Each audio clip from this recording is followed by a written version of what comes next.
গত ২০০০ সাল থেকে উদয়পুর মহকুমার উত্তর চন্দ্রপুর এলাকাবাসী দাবি জানিয়ে আসছিল এলাকায় একটি বিদ্যালয় স্থাপন করার জন্য, যাতে করে এলাকার ছেলেমেয়েরা পড়াশোনা করতে পারে। দীর্ঘদিন পর ২০০৯ সালে এলাকায় একটি বিদ্যালয় স্থাপিত হয়, যার নাম দেওয়া হয়েছিল তাতুয়াটিলা উচ্চ বুনিয়াদী বিদ্যালয়। স্কুলটি স্থাপিত হওয়ার পর এলাকার ছেলেমেয়েরা এই বিদ্যালয়ে ভর্তি হয়ে পড়াশোনা চালিয়ে যাচ্ছিল, কিন্তু গত কয়েক বছর ধরে বিদ্যালয়ের মান নিম্নমুখী হয়ে যাচ্ছে দেখে বিদ্যালয় কর্তৃপক্ষ কোনো নজর না দেওয়ার ফলে দিন দিন ছাত্র সংখ্যা কমতে থাকে।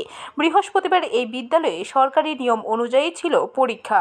এই বিদ্যালয়টি প্রথম থেকে অষ্টম শ্রেণী পর্যন্ত রয়েছে, যার শিক্ষক সংখ্যা 7 জন। এর মধ্যে শিক্ষক 5 জন ও শিক্ষিকা 2 জন রয়েছে। বিদ্যালয়ের ছাত্রছাত্রীদের অভিযোগ, নিয়মিতভাবে শিক্ষক শিক্ষিকারা বিদ্যালয়ে আসে না। আজ অর্থাৎ বৃহস্পতিবার বিদ্যালয়ের ছাত্রছাত্রীদের ক্লাস পরীক্ষা ছিল। সময় ছিল সকাল 11টায়। যথারীতি পরীক্ষা দেওয়ার জন্য ছাত্রছাত্রীরা সময় মতো বিদ্যালয়ে আসলেও সকাল 11টা পর্যন্ত কোনো শিক্ষক বা শিক্ষিকাকে বিদ্যালয়ে দেখা যায়নি। বৃষ্টির মধ্যে ছাত্রছাত্রীরা স্কুল মাঠে অথবা কোনো এক জায়গায় বৃষ্টি ভেজা অবস্থায় দাঁড়িয়ে রয়েছে।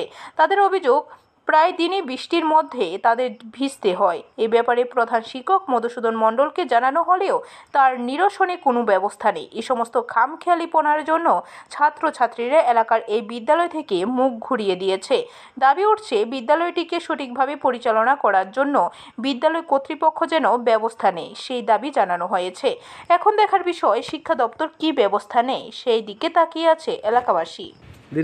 দেরিতে অনেক সময় তাড়াতাড়ি, এবার অনেক সময় দেরিতে অনেকেরা করে দেরিতে আইলে টিচার আছে 5 জন, ম্যাম আছে 2 জন। সময় দাঁড়াতে লাগে, দেরি করে আইয়ে তারা। ব্যুরো রিপোর্ট, খবর ত্রিপুরা।